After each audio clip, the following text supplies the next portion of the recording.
Well, I'm sorry to be joining you from this room. I'm monitoring the drain of our shower. It's not flowing properly, so I got myself some of this good old remolp. Good remolp. This is really solid stuff, and it's supposed to like clean the drain pipes. But yeah, try to get some of that stuff on your own. Remolp. Anyway, I hope everybody is staying safe and feeling a little bit more normal these days. Hopefully, we still got to do what my buddy Gavin says. Meet that moment. Meet that moment. Stay away from people as much as you can, and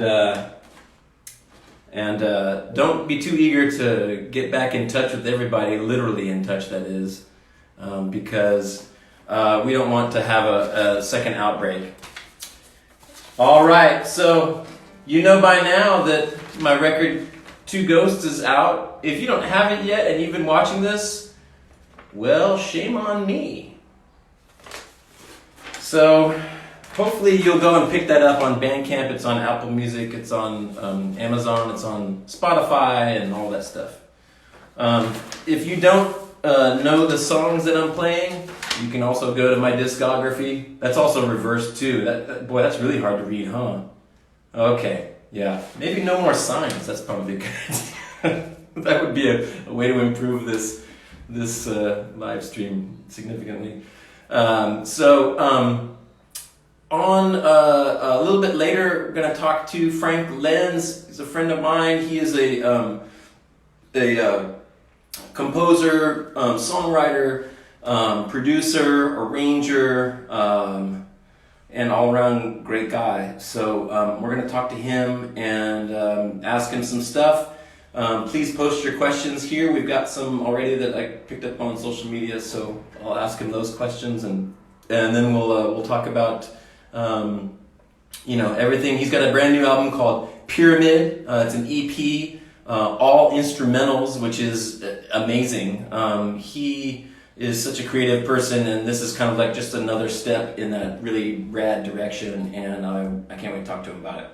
Because it's funny, because sometimes when you're a songwriter or an artist, and then you have friends who are artists too, sometimes you just never get around to like talking about like, what were you thinking about on this, this song or this, how was your approach to this record, and just all that stuff. I don't know, sometimes we just kind of tend to not ask each other those questions. But anyway, Frank is also an amazing producer, and he mixed and produced some stuff on my current album, Two Ghosts.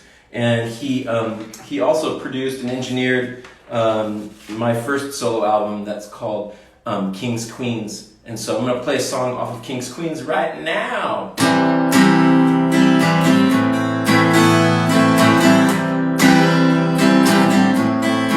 Oh wait, I should explain why I'm in the bathroom. Besides the clogged drain, I've heard, it's got kind of an interesting little reverb in here, so that's what's happening. Yes, howdy from Austin. Howdy. The new EP is Bitchin'. Bitchin' with an E. B-I-T-C-H-E-N. Like that.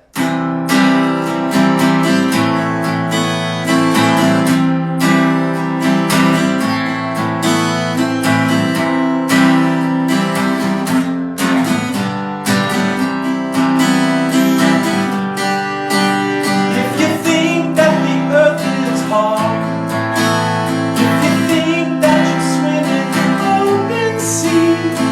seems like you're falling apart, and swim with me.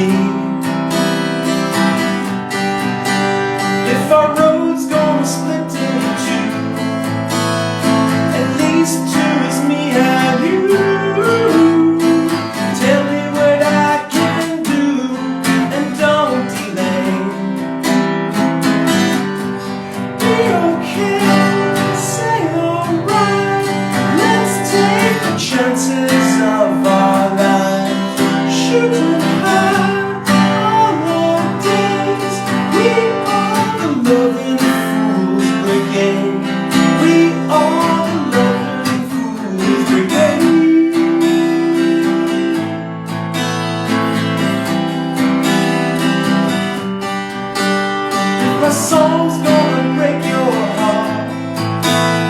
Don't let this cowboy leave. The horn's gonna make you feel better than singing with me. If our road's gonna split in two, promise me I will do. Cruising straight back to you, and I won't delay. Don't be scared to come inside. Let's take the chances of our lives. Shooting high all our days. We are loving fools brigade. Say okay, say alright. Let's take the chances of our lives. Shooting high all our days. Loving fools brigade. We are the loving fools brigade.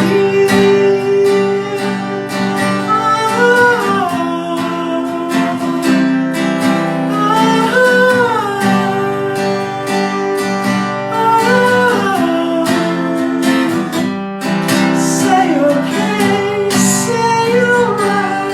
Let's take the chances of our lives. Shooting high all our days. Loving fools brigade. We are the loving fools brigade. We are the loving fools brigade. All right. That song is called Lovin' Fools Brigade. That's on my first record called Kingsqueens, produced by my guest today, Frank Lenz.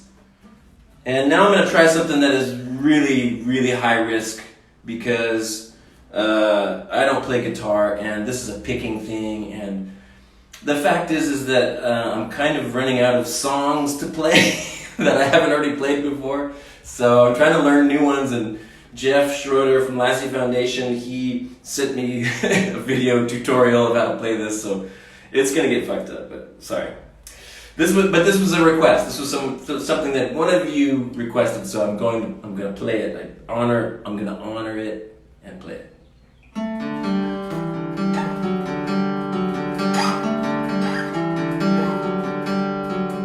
I am just a pilot, searching for friendly land, frozen in a lonely cockpit. Radio plays a song I understand. The loneliest being, you are a king. You are a king.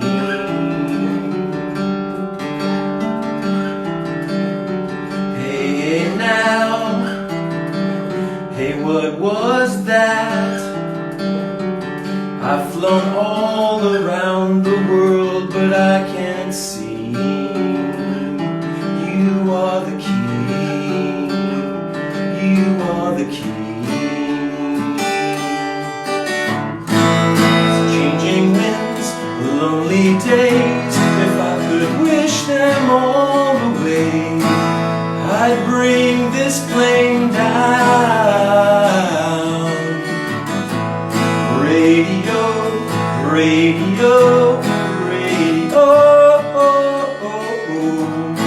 Do I see a new horizon? The music builds a fortress and sails above money. Big guns take their shots. The radio says they cannot touch my wings. Am I king? Am I king? Am I king? Changing winds, lonely days. If I could wish them all away, I'd bring this plane down. Radio, radio, radio.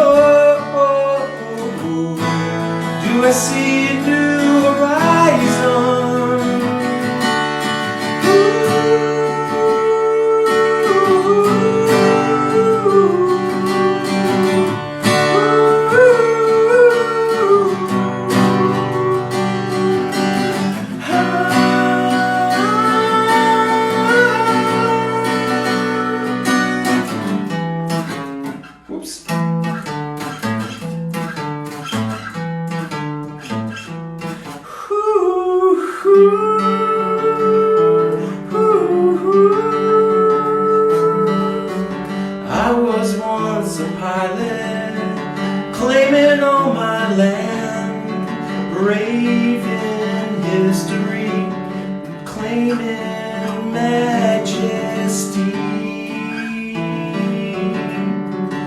brave in history, claiming we are the kings. Thank you for bearing with me through that mess. Yikes. Let's see. Oh, now I'm going to try another one that'll be another challenge. Yep, we're going to go up here to the 11th fret, featuring the 11th fret, ladies and gentlemen. This is a Lassie Foundation song that's on the album called the El Dorado LP.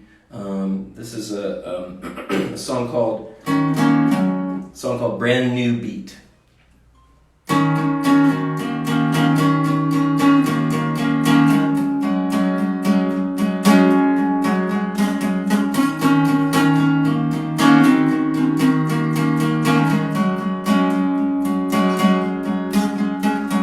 Calling out across the room, can you take the brand new beat? Our hands are called and I'm resolved to sleep in incomplete. It's a lonely place and find your heart. It's a foolish start, that's the easy part. Our own lies to keep me back. You need your own lies to keep you back.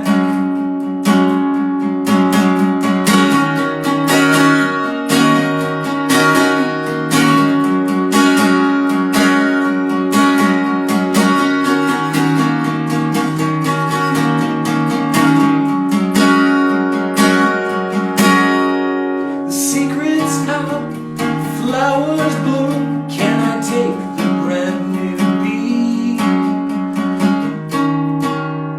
She's calling out across the room, caustic and complete. She says, la, la, la, you're not what I want. She says, you're not what I want.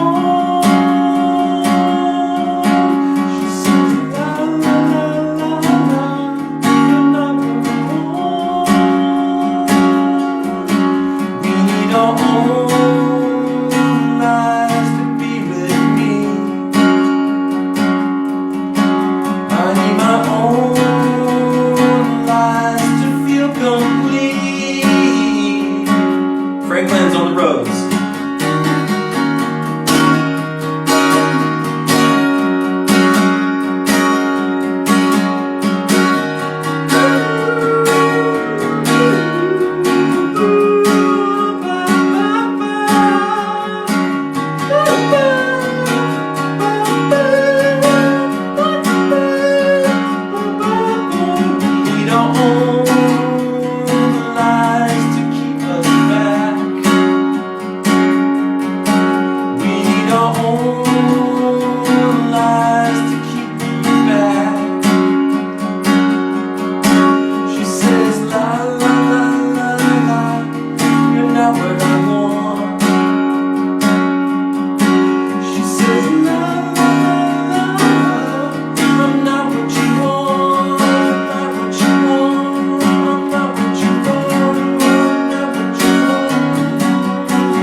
That song was called Brand New Beat.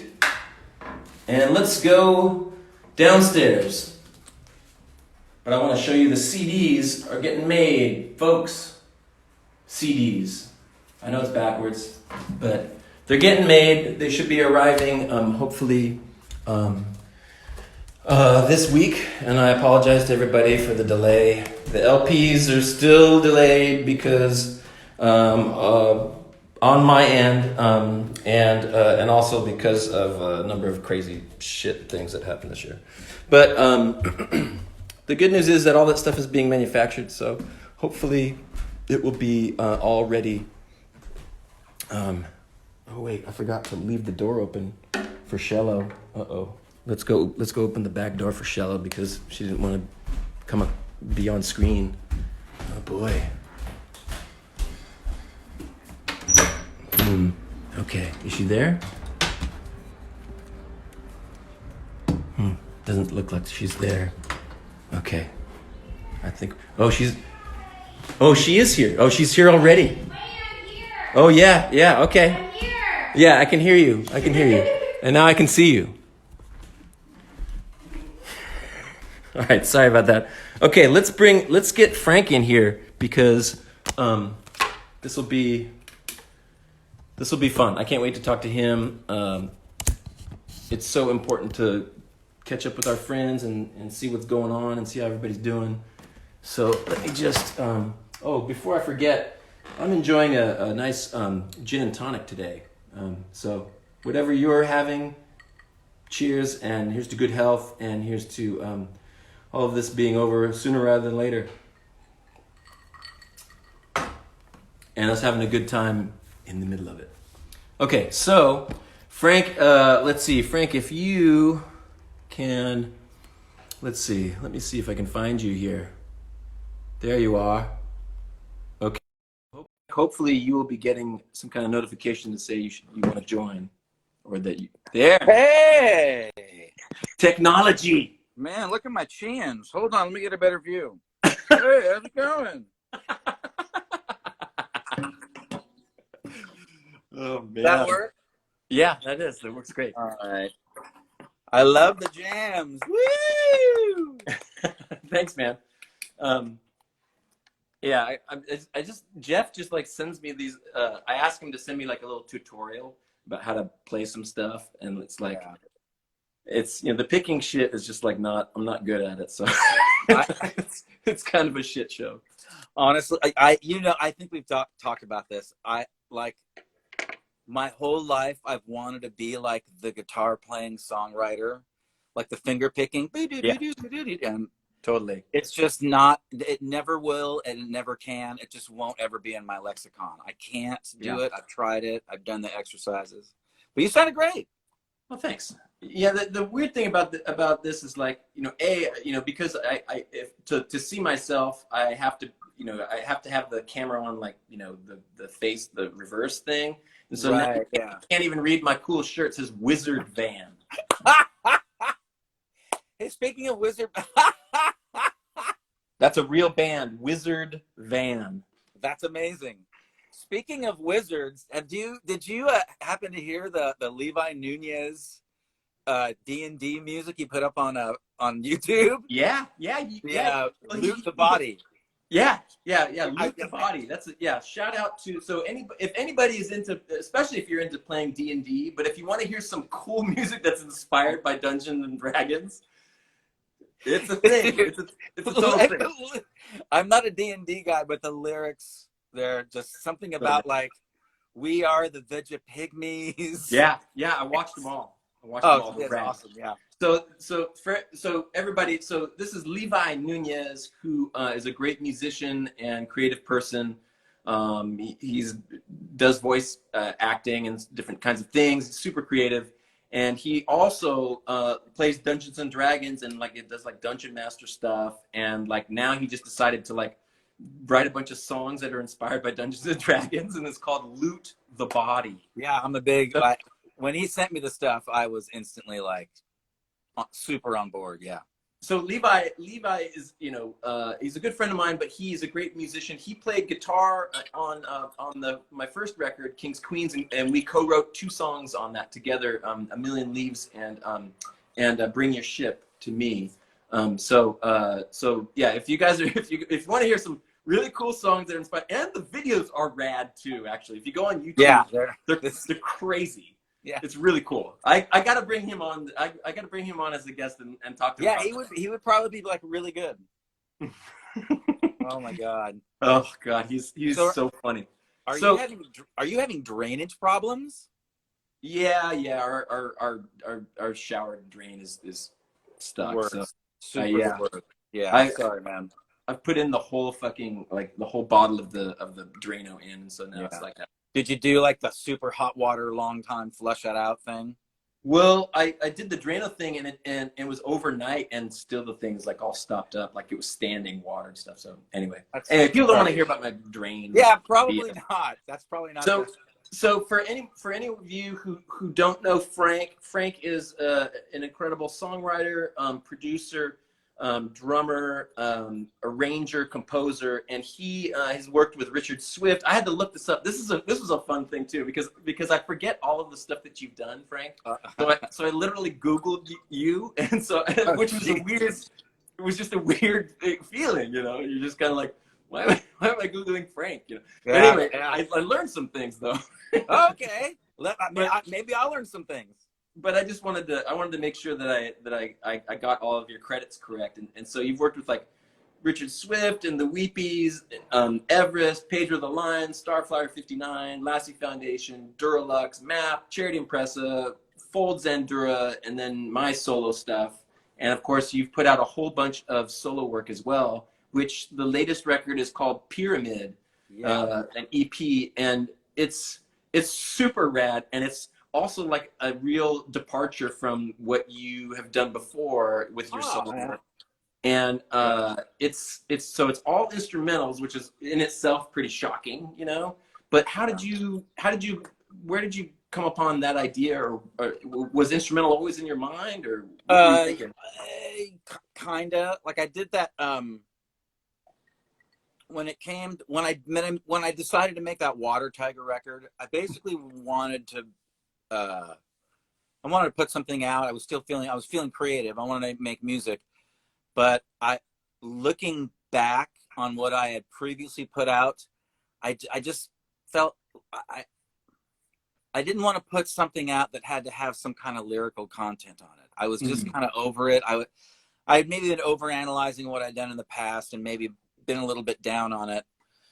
So I just didn't want to sit down and try to, you know, there's too many, like, especially like you and I have worked with and are friends with guys that are such heavy lyricists. Yeah.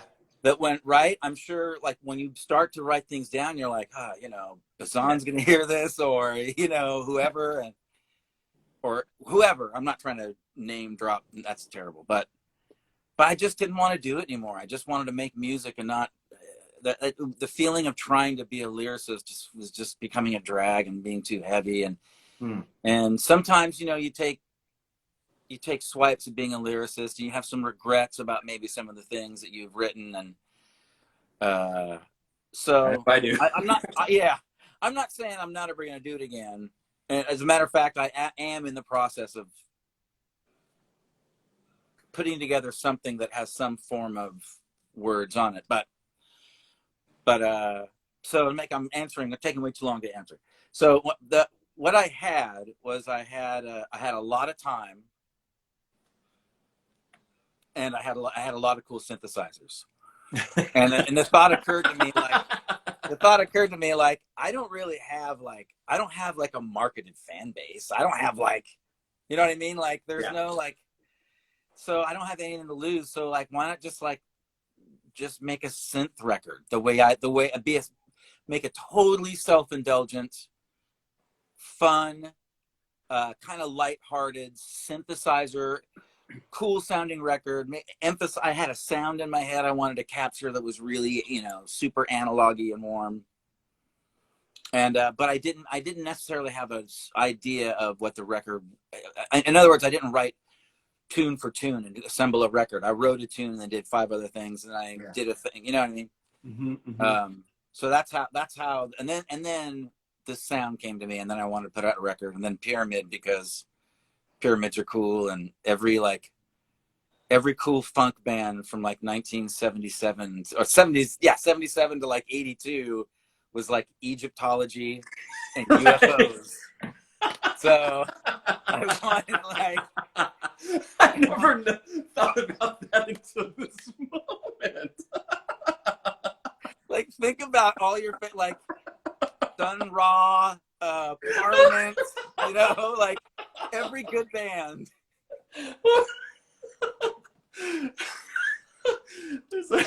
Well, yeah, because like yeah, they all have like there's a lot of Egyptology. There's a lot of astrology, of course. Like Yeah, there's a ton of there's a lot of astrology like during that era. spiritual / occult.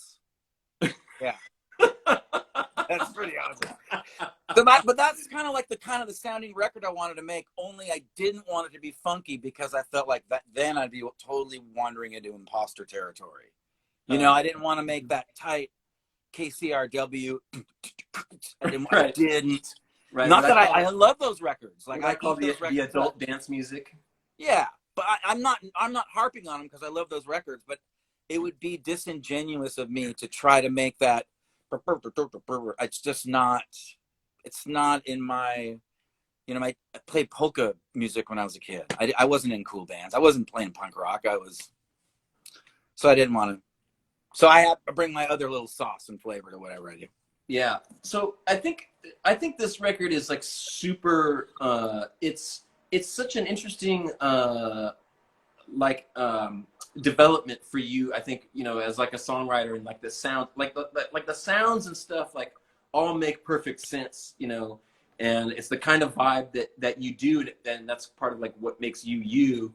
And there's also like all of the influences from the first time I met you, like all of like that kind of like, well, like that late 70s, you've got like that the fusion, a lot of jazz fusion kind of influences and funk. So I'm just wondering like how does that work? Like, so you played in polka bands as a kid, and so how did you wind up like getting to this place, in terms of like your musical development? Like what were you into? Like you were into polka as a kid, or you had to play polka as a kid? So then, no, sorry, I know my father will never see this, but I hated it. I hated it, man. I mean, I've told you, like playing like Elks Club and Moose Lodge and till 3 a.m, and you're like 13 around all these like, oh man, grizzled, it was weird. So then, yeah, I thought I was going to be like a studio drummer. So I was going to be able to play on all the hits. But I didn't have any real like defined taste in music. I liked Kenny Loggins. I loved like what was the Phil Collins record that had like Studio? Oh sheesh. What is it? I don't know. Like, is that No Jacket Required? Yes, that was his giant album, wasn't it? That was huge, yeah. But I mean, I would say I had really corny tastes in music growing up. But I also was exposed. But the other thing I was exposed to that is a real reflection, more cognitive. It shows more than anything else. Is like my mom's love of like Jackie and Roy. Have we talked about that? Like husband and wife? Yeah, that they were like a God, I can't remember his last name. Anyways, he was an arranger from the 50s and the 60s, and they made these ultra hip, cool, and she was this amazing singer, Jackie. Man, I wish I could remember. But so she had this record collection. They also had the Mamas and the Papas. She was into like vocal arrangings, not quite as corny as maybe of course I can't remember the name, so let's just skip it. But so those records, like the love of harmony and how voicings fit together. Yeah. I think I went off on a tangent, sorry. So then, when I met you, we were both out of college. Oh yeah. And I remember you talking about how like you were super into like, a lot of jazz and jazz fusion and like the Yellow Jackets. What's that? The Yellow Jackets. Yeah, the Yellow Jackets. I still love them. They're still great. Actually, it's good. Thanks for bringing that up because it does bring me back to. I have to credit our friend Andrew the Doctor Prickett.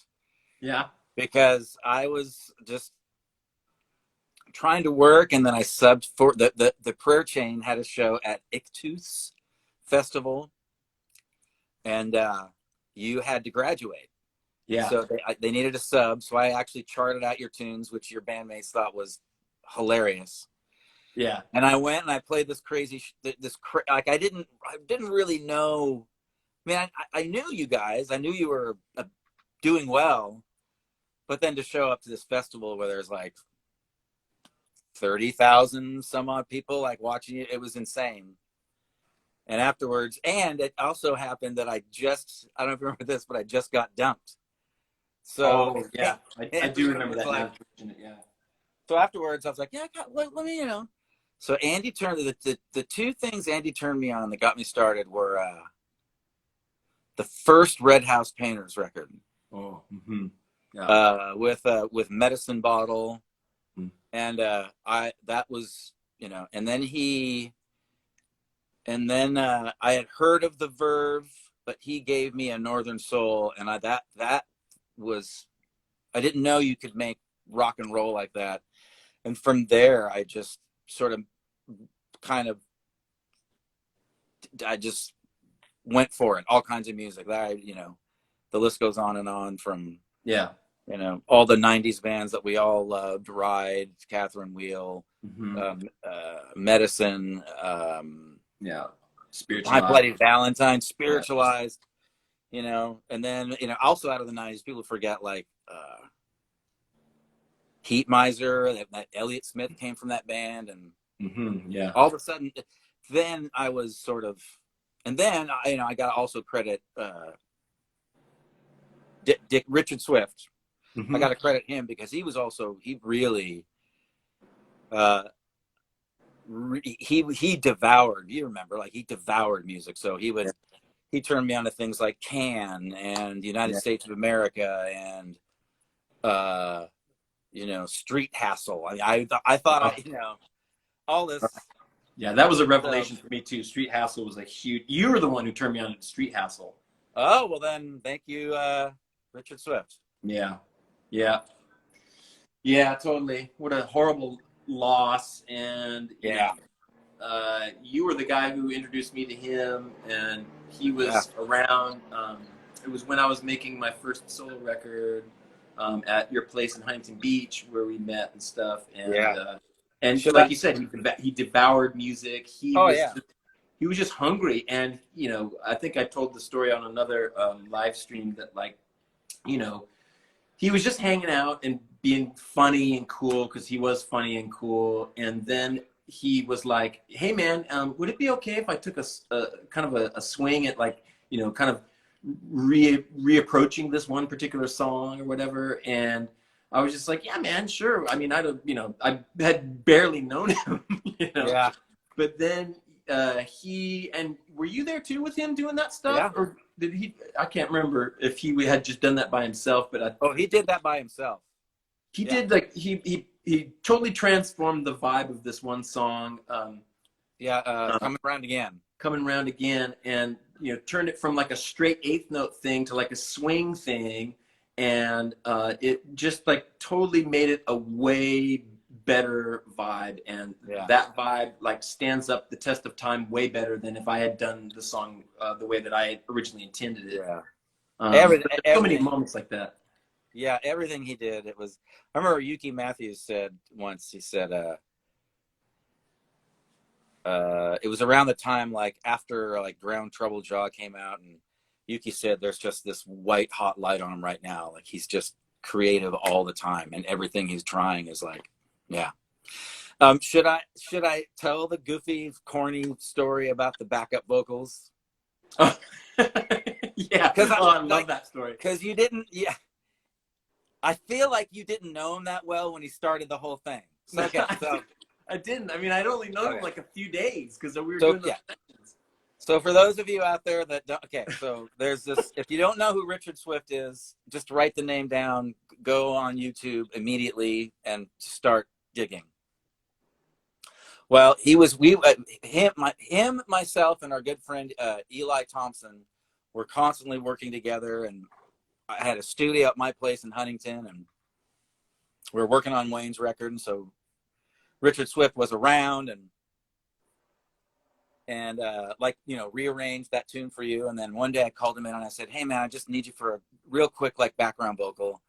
We want to sound like the Motown singers. Yeah, like Motown singers. So kind of like, Yeah. look at yourself. Like I gave him the whole spiel, and he's like, "Yeah, Frank, I know what to do. Yeah." So just real quick, so everybody, one of the songs called "I Can See Jail," and I envisioned like kind of like a sort of almost like a Motown background singers thing, and so Frank called Dickie and had him come over, and so that those guys could sing together at the same time on the same mic, and sing the background parts. So this is what happens. So we get going, and let's say here is the key of the song we're in, and we're gonna go, look at yourself. Here we go. Okay, here we go. Roll it. Yeah. 2, 3. Look at yourself. Oh, you know what? Hey, Frank, can I get more level? And at first, everyone's kind of laughing and like, okay, I'm ready, guys. Quit laughing. Okay, 2. Look at yourself. And what was funny about it is that he didn't stop for, I mean, an hour maybe. It was a long time. And it would go from like laughter to like, Dickie, okay, like stop. Like just like I remember you saying, Dickie, please, like please, I know you think it's funny. You're a funny guy. Like, can you just sing the part? And he's like, Wayne, of course I will. Like, I'm so sorry, man. Look at yourself. Look at yourself. Oh, sorry. I'm sorry. Can you play it one more time, Frank? You know, it was just like, it was this. I mean, the first time he did it, I'd never seen him sing before, so I didn't know what was going on. So I was kind of like, what the, you know, what's happening? And then and then you start laughing, of course, because you know that he can sing. Yeah. And so you're like, come on, Dickie, come on, man. And then he's just like, yeah, no, I know. Okay, here we go. Just run it one more time. Yeah. Look at yourself. Just like, oh wait, one more time, Frank. One more time. And you just start going, come on, man, come on. And then he did it like at least 10 more times. 10 more times after that. Yeah, at minimum. Yeah. Ugh, yeah. So... My other favorite. I just want to tell one more, just so people know what kind of guy I was. It was one of those Detroit shows, and it was a hot summer, and the air conditioner wasn't on, and we're like sound checking, and it's just so hot. The Detroit bar, you mean? At Detroit bar, yeah, not the Detroit bar in Costa Mesa, California. Yeah. And the guy had came in and dropped off, like the runner guy dropped off the case of water for the band right at the piano by Dickie, and I'm back. I can't get out of the drums. I'm like, hey, Dickie, can you have me water? He goes, what do you want, Lenz? Like, can you grab that water? Can I grab a water? And he picks up water and he goes, what water? And I'm like, Dickie, just give me water. And he's like, I don't know what you're talking about. And then after a while, he's like, Lenz, this water that I don't have is so delicious and refreshing. And he never fucking gave me a water. He just didn't do it. He just wouldn't do it. Lenz, this water that you can't have, that I don't know what you're talking about, so good. Yeah. Oh man. Yeah. He was very funny. Yeah, he would go for it. Oh man. So speaking of those days, so you had a studio in Huntington Beach where I did my first solo record, and then you did a whole lot of other projects there. And then now you're in Fullerton, California, and you've got a new studio set up where I did some recording for my Two Ghosts record. So how do you like the new setup, and how does it differ from your other space? It's a much more controlled environment. It's a better environment to hear things in. There's less complaints from neighbors. I'll give everybody a little tour. How's that? Oh, nice. Well, so I don't know what you're seeing, but so that's a thing for recording. That's a thing for playing. That's an amp. These are basses. Those are keys that you can press and they make sound if you Those are plug it keys. correctly. These are drums. Those are temple blocks with a hat. That's a Hammond M111 organ. Go a little bit slower so that we can just kind of absorb. Oh, okay. Yeah. So yeah, those are a bunch of drums. Nice. And you have that, is that poster still up? That Dickie poster still up? Yeah. That's nice. Back there. And then this is my Hammond M111 organ. Mm-hmm. The same tone wheel as a B3, but as missing an octave. Ah. And then here are a bunch of other guitars. And here's another rack of music recording stuff. Yeah. This is a vintage pinball machine and or it's a tape machine. I'm trying to be funny. So this is the 90s. We used that to record on my. So Frank did all of the mixes on my Two Ghosts record, and Frank sent all of the mixes through that 1/4-inch tape machine to get that, you know, a little bit more that compression and that warmth. Yep, that is the one that was used on everything. This is the 90s console. Don't hate. I love it. It works. This is more stuff for record. Oh, not there. That's more stuff there. And yeah, that's Nice. That's the studio.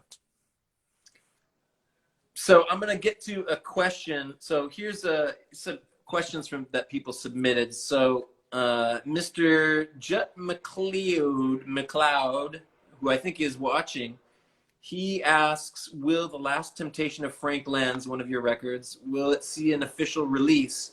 Also, what is your favorite non-solo album that you have been featured on? Much love from your friend in Austin, Texas. Thank you very much, Jet. So will Last Temptation of Frank Lenz ever see an official release? I wouldn't mind. It might be missing a couple tunes, things that I would omit. But yeah, I'd love to put it out. The problem is I no longer have like a multi-track of that. I'm not good at archiving. So I have a mix of it somewhere, and I think the low end is out of phase. But yeah, I mean, the only thing is I'm not going to put it out on my own. If there's any label out there, I don't care if you can have it. You know what it's like to self-release, man. It's like a pain in the ass. Like, yeah, it was a rough one, but yeah, I'll tell you what. I'll make it. I will put that out before the end of the year. Yeah, at least put it up on SoundCloud or put it up on Bandcamp or something. Yeah, I'll do that. I'll figure it out. I'll put it out. I'll hook up the mix and then what was the other one? Other favorite non-solo record? What is your favorite non-solo album that you've been featured on? So work by another group, or like a record I played on. Yeah, or worked with. I guess. Been featured on is the technical term that. Yeah, I don't know if I've been featured on anything other than my not featured, but I think the Headphones record is one that I'm really proud of. You know, as a band, getting to play on the Everest records was fun. You know what? Honestly, I don't know why I feel terrible for saying this. I don't know why I always forget them, but I love that Weepies music, man. I've been lucky to like play on so many, been the drummer on so many of the records, and they let me sing backups and send in all sorts of ideas. I'm really proud of all the stuff I've done with that band. They are nice. Not only great songwriters, but really two of like I'm not friends with everyone that I work with in music. I'm friends with them. Like they're very dear, sweet people. So I got to mention, I don't know why I got to mention them.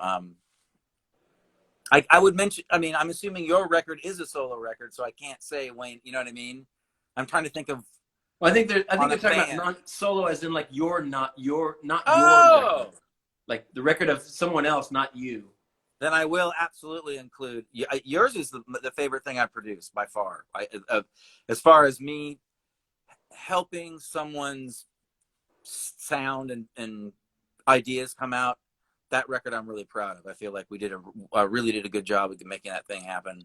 Yeah, yeah. Uh, That Kingsqueens record, I think, I think the reason why I think it's, it's still, for me, I when I've kind of revisited it, it sounds really, it still sounds like, it doesn't sound like of its time as much, yeah, really, it holds up. It's a good sounding yeah. record. If I don't say so myself. Totally. I know, like, we're like the last people should be asking about this. Okay, here's another question from Ace Lord Grizzly. I love that name. Yeah. Frank, oh man, Conquest Slaughter was on repeat in my car back in '07 all year. Do you enjoy the process of collaboration or working solo more? He's got one more question too, but I'll leave it at that one first. Okay. Well, I'm going to start trying to answer more succinctly because I love collaborating. I haven't been too good at collaborating as a writer. But as far as me, hey, I've got a song. You want to write a song with me? That process, I for some reason I do alone. But I love when other people bring stuff, and that I love doing. I think that's why I like being, when I can, producer records, because that type of collaboration, trying to find out what the best thing for the song is, what the sound should be. So yeah, cool. So they're kind of 50-50. Yeah. So Ace Lord Grizzly also says, I love the strings and drums on Starflyer 59's talking voice versus singing voice. What was it like making that album? So Starflyer 59 is a band that I was in and Frank was in and worked with. Yeah. And so talking voice versus singing voice has a lot of strings and drums on it. And you did those things, or you arranged the strings at least. I did, yeah. What I would say that would be an interest of that record is it was probably the first thing that I did where we did things separately. I think like we did drums at Jason's house, and then everything else, he would send me files from Riverside, and I would send him what I did in Huntington Beach. What was interesting, it was pre-internet, like where you could send big files, so we would have to meet and he'd have to give me discs of like files. So yeah, I arranged, Jason did all the guitars, some of the keys, he did, bass, I can't remember. I think he did most of it, and then I did all the other keys, all the percussion, background vocals, and then I arranged and we recorded strings at my place. I'm really proud of that one too. I forgot about that. Yeah, those string parts are pretty ambitious on my part, but I think they worked. It was really fun. I love when people give me that opportunity to write that kind of stuff. Yeah, speaking of like arrangement stuff that you've done, like, particularly with my first solo record, there was like horn parts that I had in mind, and I would kind of sing them to you, and then you'd arrange them and have, hired a horn player to come in and flute player and different, folks to come in and do stuff. And then from that, you've also like had a lot of work, or at least you've done like 2 soundtrack compositions. How did that come about, and what was that like, being like a songwriter and all of a sudden like, oh, I'm composing for film? It was awesome. It was awesome. I'd love to keep doing it. I had a friend named Robin. Can't think of her last name. Anyways, she was a friend of mine that liked my music, and I think I had recorded her and her husband at the time some stuff for her. And another friend of hers, because she's really good at like meeting people and being in the industry, and that, she gave out a mix CD of music that she liked to a friend of hers that ended up, through another person, getting to this producer, him hearing a tune of mine that he liked, tracking it back to her, and then getting in touch with me. So, and that guy was Jason Connell. So I did his first film that he directed called Strictly Background, and then did another film that was a documentary about background actors. Mm-hmm. And then from there, a couple of years later, I did a film that he produced for a director named Brian Rats. I'll get back to it. Anyways, that film was called Holy Rollers, and it's amazing. I mean, it's what's great about it is you're not starting with a blank page. Like you've got, you've already had tons of meetings with the director. You already know what the intent is. You have tons of, and especially on my part, I didn't start scoring from the top on either one of those movies. Everything had temp tracks in it. Oh, so it really, it would come down to like they knew they wanted to replace, they weren't happy with. Some they knew they wanted but couldn't afford, and you know what I mean, that kind of thing. So yeah. I would start off with what they knew they wanted, and you have a scene, you have an idea. On both films, the first thing I do is write a theme. That's the only blank page. But then from then on, because you're dealing with a scene and it's like producing a songwriter. You're there to serve the director. You're there to get whatever the director thinks is the right sound of the film down. So those are really rewarding. And I love the pressure because you'd be surprised, man. Like you think you're done and 3 months later you get an email. Hey, we need 2 minutes here and we need 30 seconds here. Can you get it done by tomorrow before 4? Sure. Yeah, I actually I love that stuff. Like, yeah, I can do that. Like, to me, it's easier to work that way than to sit down here with nothing in the calendar and go, I'm gonna write a record. Like, yeah, it's totally. so hard. That's I mean, sometimes having that blank page is just terrifying. That's Really rough. Wrote that "Pick Up the Bricks" song all about. It's just the terror of just looking at that and going like, I need to write something and I don't know what it is. That's a great jam, man. I love that song. Oh, thanks, man. I really do. It's one of my favorites on the new one. Thanks, dude. Let's see. What was I gonna? Let's see. So you've got like someone's asking about whether Conquest Slaughter, one of your records, will ever come out on vinyl.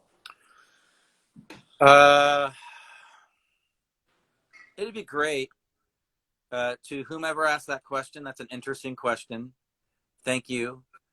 But I will tell you, vinyl companies aren't the easiest people in the world sometimes to deal with. And sometimes they tell you you'll get your test print in 3 months, and then 6 months later you get a test print. It's again, if someone wants to put out my record on vinyl, yes, I'd love to, but I don't want to do it again. It was too nuts. It's too nuts. And I'm glad I stopped myself from saying negative things about the experience. It was rough. Anyways, yeah. So what are your plans next? Like, what are the things that are coming up? Oh, we're almost coming up to the hour. You only get an hour. Okay. So what we can do is we can go right up to the hour, and then we can have like a little 5-minute break, and then we can start up again if you want. Or if you got time. Sure. Yeah. How many minutes are left on this hour? What's that? How many minutes are left do we have left of this? We have like 3 minutes left. Oh shit. Okay. I'll go. I'm not supposed to drink tonight, but I'll have one. I'll turn the air conditioner on for 5 minutes and pour myself one whiskey. Okay, well then let's pick it up in about 5 minutes. Take a break, go refresh your beverage, or grab a snack, or go to the restroom, and let's meet back because I've got some more things I want to talk about, including doing a game of Cool or Lame. Oh yeah, I'd love to do that. Yeah. We introduced everybody watching when Eric was on. Is that it? We did a little bit of Cool or Lame. Okay, yeah, I'd love to do it. Okay, cool. Okay, we'll see you guys back here. Let's see, it's 6:28. We'll see you back here at 6:34 or 5 or something like that. And I'll start playing some crap, and then we'll just pick it back up. All right, I'll tune in at 6:35. Thanks, Wayne. Okay, sounds good. See you guys soon. Bye. Bye.